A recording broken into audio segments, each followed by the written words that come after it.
You know what Trump wants also to fly like seagulls? He wants those Chinese to come over here and fly like seagulls too. That's because that guy's as high as a pelican's back. But it's just ironic. He's always worked on the theme of MAGA, right? Making America great again. And he's not. Well, no. And that's what's interesting. It's like, what about jobs first? What about education first? What about economy first? But it seems like, let's give Israel, let's give Argentina, let's give whoever money. But we're going to give you guys $2,000, right? And that's because of tariffs, which is a whole nother thing. But what about education? And so he was fighting so hard. And a lot of people may not understand what these H-1B visas are. But what those are special visas given to foreign students so they can come here and take schooling for high education schooling, like if they want to go to Harvard or other places. But it's like, why are you giving it to them? Why don't you give that access to Americans? Because Americans need to be educated, right? But instead, you want to prioritize them. But now he's doing all this crazy backtalk, and his own people are calling him out. It's going to be a country like what we have right now. And does that the mean Republicans have to talk about it later? And does that mean the H-1B visa thing will not be a big priority for your administration? Because if you want to raise wages for American workers, you can't flood the country with tens of thousands or hundreds of thousands of foreign workers. You also do have to bring in talent. When we have plenty of talented people here. No, you don't. We don't have talented people here? No, you don't have certain talents, and people have to learn.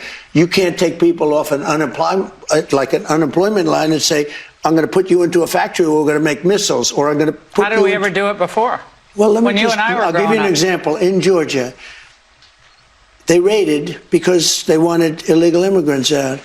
They had people from South Korea that made batteries all their lives. You know, making batteries are very complicated. It's not an easy thing and very dangerous. A lot of explosions, a lot of problems. They had like 500 or 600 people, early stages, to make batteries and to teach people how to do it. Well, they wanted them to get out of the country. You're going to need that, Laura. I mean, I know you and I disagree on this. You can't just say a country's coming in, going to invest $10 billion to build a plant, and going to take people off an unemployment line who haven't worked in 5 years, and they're going to start making missiles. It doesn't work that way. And so we got no talent. What about on-the-job training? Yeah, that's irrelevant. Hey, Golden Arm. Whoa. You don't understand. You don't understand. We just can't take people. I'm a Mexican basket too. You know, like he said. You know what's so ironic about this? That actually happened a couple months ago, where there's a Hyundai plant, and they're trying to build these batteries. They're all South Korean people. So Trump put these tariffs so he could force foreign countries to come here and build factories. So they came here so they could build this battery factory. Clearly, Americans don't know how to do this proprietary function that these Koreans had. So they brought these Koreans over here who were trained to do this, already knowing how to do this, to build these battery factories. And then after that, they would train the Americans to take over. That was the objective. But because he wanted to show everybody so much that he was focused on getting rid of immigrants, he raided that place and sent them all back to Korea. And now he's retracting on it, saying, I don't know if that was actually a good idea because, we can't do that. We don't know what we're doing. I was like, then why did you take him out of here in the first place? And this is what I'm saying. This whole gimmick it's good for me now. It's not good for me later. I don't know what I'm saying. Well, you don't know what you're saying. Nobody knows what you're saying, so everybody just listen to me. And this whole thing is stupid. It's like, if you want to focus on immigration, then do it, right? If you want to focus on American jobs, then do it, right? If you want to focus on a hybrid system, then do that. But you can't say, today I want to deport everybody. Tomorrow I'm going to say, I made a mistake. I probably shouldn't do that because Americans don't know what they're doing. They're too stupid for that. And then she's actually saying, how did we do it back in the 50s? We used to build things. We didn't have... It's like, oh, well, we ain't got no talent. We don't know what we're doing. Then why'd you get them out in the first place? With this new information, I'm actually going to send back this book I just got for my kids. Hey kids, it's me, Donald Trump, with the best story ever.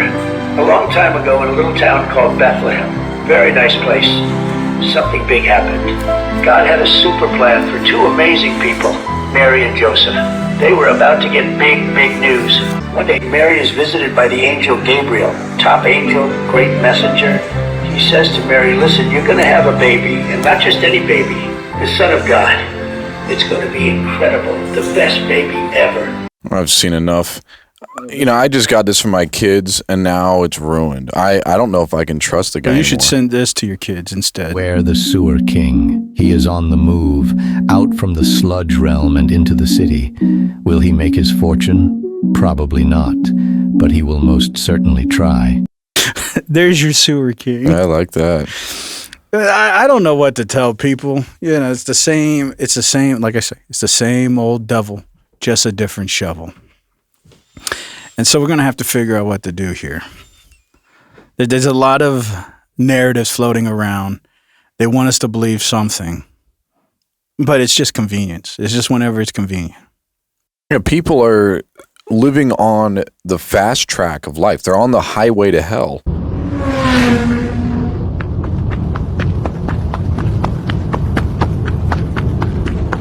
Wow. That's like Forrest Gump. They're just running. Yeah. And I don't know who those guys were. It looked like 2 Arabian Nights or something chasing after the motorcyclist, but people are on a highway to hell right now. And they're speeding full force. Is that all people are doing today? Not all of it, but yeah, some of it, I'm afraid. So this week, Apple has something else to give you as a gift. They want to remind you. There's a lot of things that are tough in this world, but you need to stay warm. You need to feel cozy. You need to feel comfortable. And to make sure you feel comfortable, we want to give you a sock. A good sock. Oh. A $230 sock. A single sock.